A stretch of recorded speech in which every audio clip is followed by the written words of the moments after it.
자, 너를 내가 예비한 곳으로 이르게 하리니 너희는 삼가 그의 목소리를 청종하라. 사자들 잘 들어라. 노엽게 하지 말라. 그가 너희의 허물을 용서하지 아니할 것은 내 이름이 그에게 있음이니라. 목소리 잘 청종하라는 얘기 반복하죠. 자, 여기 정도만 읽으면 됩니다. 그럼 주의 사자들이 하는 이 일이 딱 나왔네요. 뭐예요? 보고야. 그 예비한 곳으로 끝까지 인도해 나가는 거. 근데 그 앞에 장애물이 너무 많아요. 그걸 갖다 예수님은 좁은 문으로 들어가는 길에 그 길이 협착하여 사람이 찾아가기를 원치 아니야. 여러분 잔도라고 아세요? 잔도? 잔돈이 아니고 어떤 건 잔돈 아니고 잔도. 안에도 이 그림 실력이 되게 탁월해가지고. 잔도 무슨 섬이에요? 자, 이 산입니다. 절벽. 아, 그림이 안 나오네. 절벽. 이 절벽을 깎아지는 절벽이야. 이 사람이 얼마나 밑에서 보면 아름다워요. 근데 어떤 사람이 밑에서 보는 것도 아름답지만 위에서 내려다보면 얼마나 아름다울까라고 생각하는 사람이 있었지 않았을까요? 있었을 거야. 그래서 그 사람이 그러면 방법은 이거밖에 없네. 잔도를 세워야 되겠구만. 이게 참 나 이거 아쉽구만. 잔도가 상도는 알아도 잔도는 우리 교회 상도도 있어요. 이 상도 말고 잔도. 오늘은 잔도만 가자고요. 자, 잔도는 이 절벽에다가 길을 내는 거예요. 절벽이 깎아지르면 여기다가 이렇게 못을 박어. 신을 받아서 지지대를 맞춰가지고 요 길을 따라 이 절벽을 따라 1m 폭밖에 안 되는 다리를 놓는 거야. 쫙 이렇게 요 모서리에다 다리를 놓는 거야. 이게 어디 가면 있냐? 이런 걸 하는 나라는 한 나라밖에 이 세상에. 그렇지. 중고와 중국밖에 없어요. 이걸 잔도라고 합니다. 잔가지란 말 아시죠? 잔가지가 뭐 옆으로 뾰족히 나온 거잖아요. 그래서 길이 옆으로 살짝 낸 거예요. 절벽에다가. 이게 뭐 8km, 12km. 이걸 누구 때 만드냐? 진시황 때부터 만듭니다. 걔가 뭐 이상한 거 많이 했잖아요. 네. 그런 잔도를 만들어. 내가 이걸 왜 하는 거야 근데? 나 길을 또 잊어버렸어. 좁은 길 얘기가 나왔어. 그 길을 예비하는 거. 이 잔도라는 걸 만들어서 여기로 올라가게. 야, 내가 여러분 고소공포증 있는 사람, 뭐 권사님 같은 경우는 거기 갈 수가 없어요. 옆에가 그냥 천길 낭떠러지야. 근데 그렇게 얼마나 아름답게 해서 밑에는 물이 흐르고 강이 흐르고. 이게 산책로예요. 산책을 이런 데서 한답니다. 그 양반들은. 참 스케일도 커. 자, 아무튼 이 잔도가 문제가 아니라 여호와 하나님의 군대가 하는 일이 뭐냐? 그 하나님의 자녀를 여길로 인도하여 내서 결국은 그 사자가 그 전쟁을 이루게 하는 그 일을 하는 건데, 그 일이 바로 여호와의 사자의 일, 길을 예비하는 일이다라는 거예요. 말라기는 찾기 굉장히 어렵습니다. 마태복음을 찾으세요. 반드시 마태복음을 찾고, 신약의 끝이랍니다. 저런 분이 한 분씩 나와줘야지 우리 또 재미있게 가는 거예요. 신약의 끝에 가서 신약 처음. 자, 말라기 찾으셨어요? 3장. 3장 몇 절? 1절. 한번 보실까요? 이 길을 예비하는 여호와의 사자들의 이야기가 말라기 3장 1절. 마태복음 바로 직전에 있는 거예요. 네. 마태복음이 있다면 마태복음을 찾고 있는 분들도 있고, 뭐 신약의 끝이라고 하시는 분들도 있고. 네. 참 우리가 기적으로 살아요. 이러고도 예수를 믿는 거 보고 구원을 받는 거 보면은 우리는 놀라운 하나님의 자녀들 맞아. 자, 3장 1절 사셨어요? 만군의 여호와가 이르노라. 보라, 내가 내 사자를 보내리니 그가 내 앞에서 길을 준비할 것이다. 또 너희가 구하는 바 주가 갑자기 그의 성전에 임하시리니. 성전에 임할 자는 앞으로 말라기 다음에 오는 마태복음에 있는 예수밖에 없어요. 자, 성전에 임하시리니 곧 너희가 사모하는 바 누구? 언약의 사자가 임할 것이다. 말씀의 사자인 예수께서 오실 것이다라는 설명하는 겁니다. 그가 오시면 하는 일이 있어요. 그가 임하시는 날은 누가 능히 당하며 싸우신다는 겁니다. 당할 수 없다. 싸움, 씨름. 그가 나타나는 때는 누가 능히 서리요? 그는 금을 연단하는 자의 불과 표백하는 자의 잿물 같을 것이라. 이 잿물은 여러분 맛이라고 준 게 아니라 시사하고 준 건데 가끔 잿물을 마시는 분들이 나타나죠. 이게 잿물을. 그러면 안 됩니다. 그가 은을 연단하여 깨끗하게 하는 자같이 앉아서 레위 자손을 깨끗하게 하되 금 은같이 그들을 연단하리니 그들이 공의로운 제물을 나 여호와께 바칠 것이라. 아유, 너무 멋져요. 언약의 말씀으로 이 땅에 오시는 그 사자, 말라크의 마지막 말라크인 예수 그리스도가 우리 성전이라는 우리 안에 임하시게 되면 우리를 깨끗게 하시는데, 요한복음 17장 17절에 있는 것처럼 아버지의 말씀은 거룩하나이다. 그 말씀은 진리인데 그것을 깨끗게 한다는 거예요. 그걸로. 자, 그런 말씀이니 그 말라크가 오셔서 하는 일은 준비하는 거고요. 우리를 보호하고 지키는 겁니다. 거짓된 것들로부터 여러분 붙잡아 끄집어내겠다라는 거예요. 자, 그게 지금 창세기 32장 1절에 나오는 마하나임이라는 얘기예요. 그게 여호와의 군대, 하나님의 군대라는 이야기입니다. 이 군대가 둘이라는 걸로 나왔었죠. 다시 창세기 32장으로 갑니다. 그래서 야곱이 자기가 갖고 있는 소유를 몇 개로 나눴겠어요. 그러니까 그렇지. 그래서 둘로 나눈 거예요. 야곱은 자기가 왜 둘로 나누는지도 모르고 하나님이 그의 마음속에 하라고 하니까 그냥 하는 건데, 자기의 모든 소유물들을, 무슨 것을? 소유물이 중요해요. 이거를 둘로 만들어요. 둘. 자, 그러면 그 둘로 만드는 이야기가 어디 나오면 7절인가? 7절인가 보십시다. 7절 나오네요. 야곱이 심히 두렵고 답답하여 한 일을 보니까 답답한 끝에 한 게 이거예요. 자기와 함께한 동행자와 양과 소와 낙타를 두 떼로 나눴다 하죠. 두 떼니까 두 그룹은 나눈 거죠. 1차 그룹 후지꾸리한 거 먼저 보내고, 2차는 자기와 자기가 사랑하는 누구를 남겨놓고 이렇게 보냈을 거라고 상상하죠, 여러분. 근데 그런 얘기가 있나요? 난 아무리 찾아도 그렇게 보냈다는 얘기가 없더라고요. 그런 얘기는 난 안 만나. 근데 사람들이 상상을 해요. 아, 자기가 별로 이뻐하지 않는 라헬은 보내버리고, 자기가 사랑하는 라헬은 뒤 후편 거기다 띄워놓고. 난 성경이 없는 것 같은데 여러분 있나요? 근데 왜 우리는 그렇게 들었죠? 장하시는 목사님들. 근데 그게 왜 그러냐면 이게 사람의 마음으로 읽어서 그런 거거든요. 사람의 마음에는 그런 마음이 있잖아요. 이쁜 것은 내 거, 좋은 것은 내 거, 맛있는 것은 내 거, 뭐 이런 게 있잖아요. 그러니까 야곱이 그렇게 했을 것이라고 야곱을 오해해. 그 정도 오해는 좀 유치원적 오해고, 진짜 오해는 또 다른 오해가 있는데, 여기에 지금 7절 보시면은 야곱이 심히 두렵고 답답하여 그가 한 일을 보니까 자기 함께 모든 동행자와 양과 소와 낙타를 두 떼로 나타날 때, 이 떼라는 말이 있죠. 떼. 요 떼는 그룹이잖아요. 한 그룹, 두 그룹, 이 그룹, B 그룹, C 그룹, 이런 그룹이란 말의 어떤 의미에서는. 근데 이 떼가 두라는 말에 힌트를 주었기 때문에 둘이라는 말로, 이건 단순한 떼가 아니고 무엇이냐면요, 그냥 떼가 아니었던 거예요. 이 떼는, 이 떼는 마하나임이라는 떼예요. 얘가 마하나임이 아까 뭐라 그랬죠? 군대. 그렇지. 두 군대로 나눠놨다라는 거예요. 그래서 처음부터 마하나임이 시작된 거고, 근데 이 두 군대로 나눠놨다는 이 두 떼라는 말은 떼를 좀 지워버리고 두 군대 마하나임을 고쳐 써놓으시고요. 뭘 갖고 나는 거냐면 자기의 소유물이야. 자, 여기서 우리에게 가르쳐주시는 하나님의 메시지가 있는 거예요. 야곱에게 가르쳐주고 싶은. 야곱아, 네가 하란에서 너의 장인, 그 삼촌이기도 하고 장인도 하지만 그에게서 갖고 나온 모든 것들이 있지. 그걸 너의 소유라고 알고 있잖니. 그 소유, 그래 내가 너에게 준 건데 가지라고. 그 소유, 내가 갖고 있는 소유는 두 진영이야. 두 군대일 뿐이야. 어디 갔어 얘들 다? 사단한 두 군데일 뿐이야. 없어요? 아, 여기 있구나. 자, 두 군데인데 그 군대는 내가 너 앞에 미리 보낸 군대야. 두 군대가 너의 앞에 먼저 가서 너를 지켜낼 거야. 자, 너는 내가 갖고 있는 소유가 무엇이라고 생각하느냐?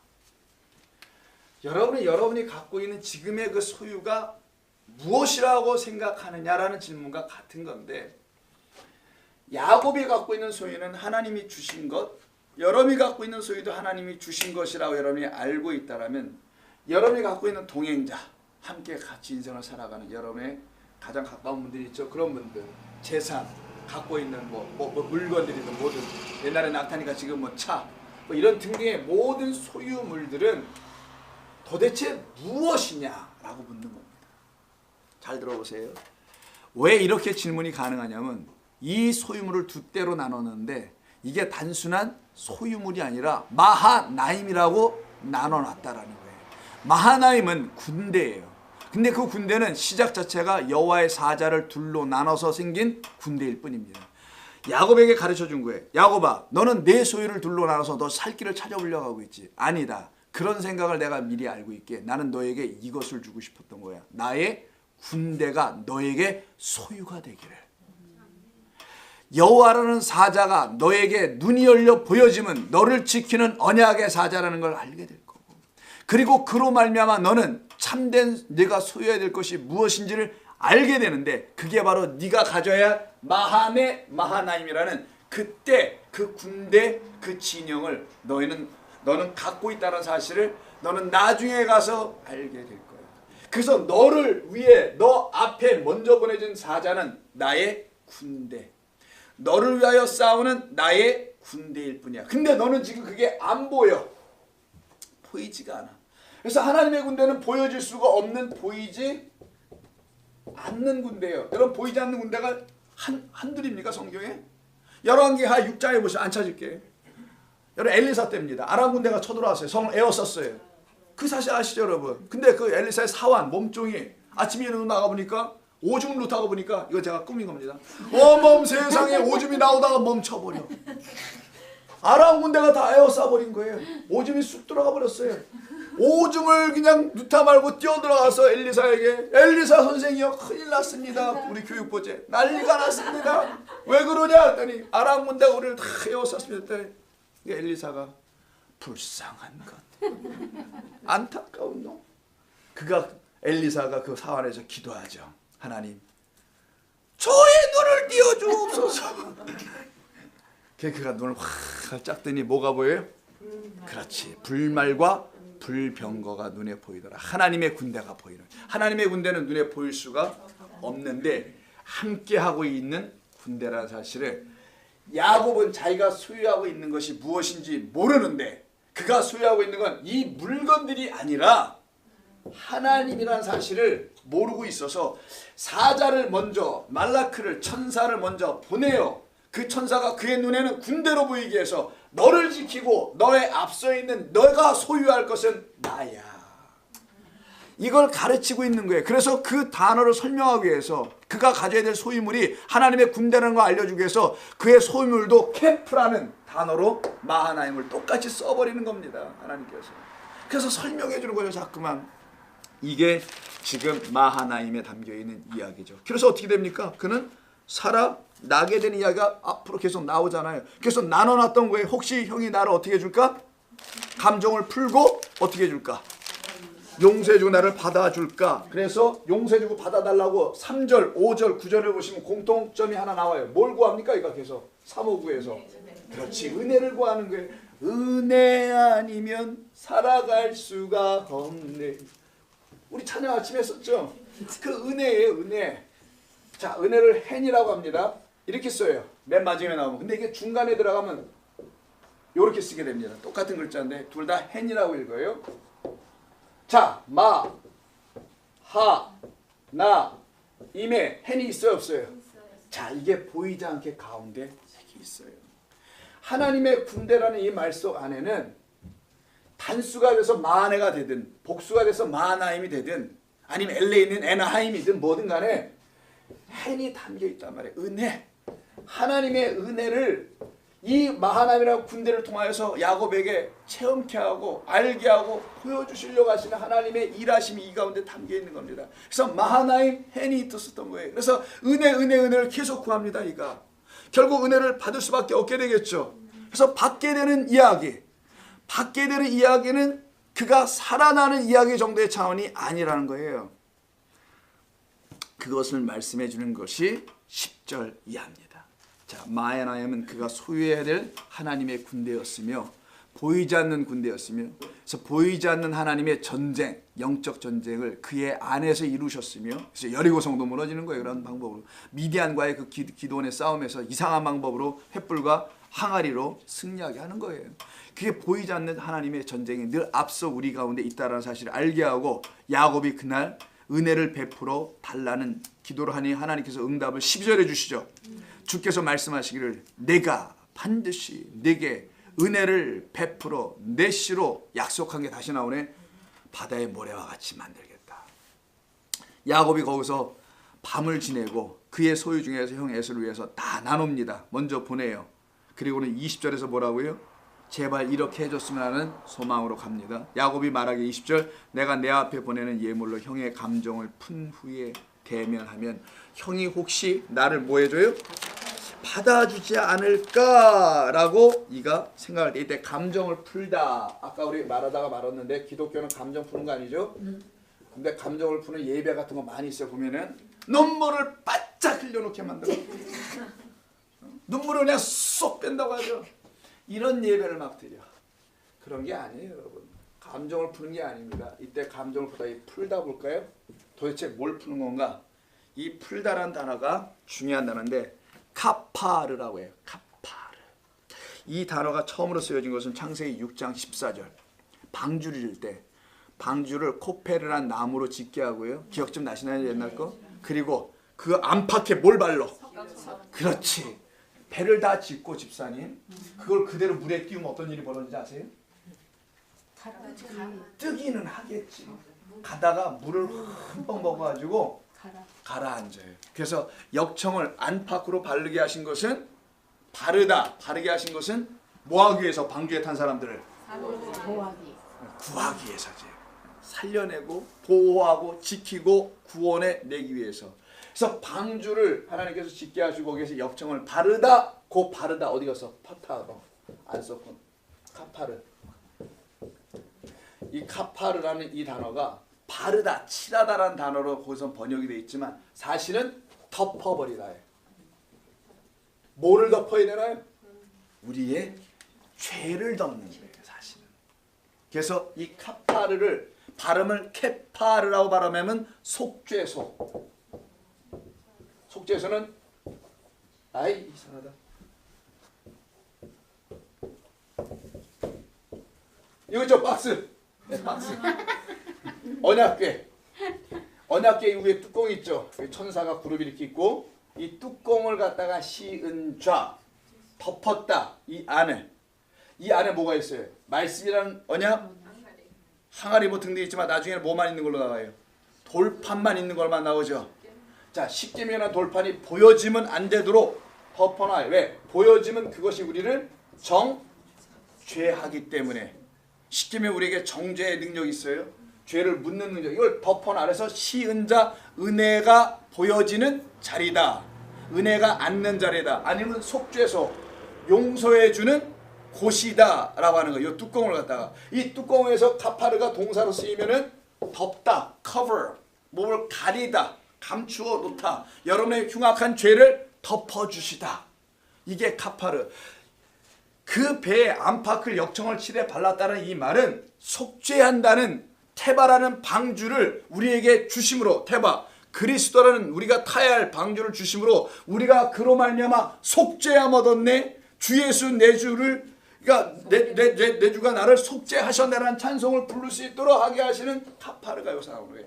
그게 바로 오늘 본문에서는 감정을 풀다라고 되어 있는데, 감정을 푸는 게 아니라 우리의 해묵은 잘못된 것들을 덮어버리는 거예요. 죄를.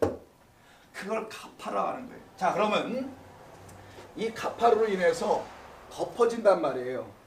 근데 뭘로 덮는지 아세요? 야곱이 뭘 형에게 줘서?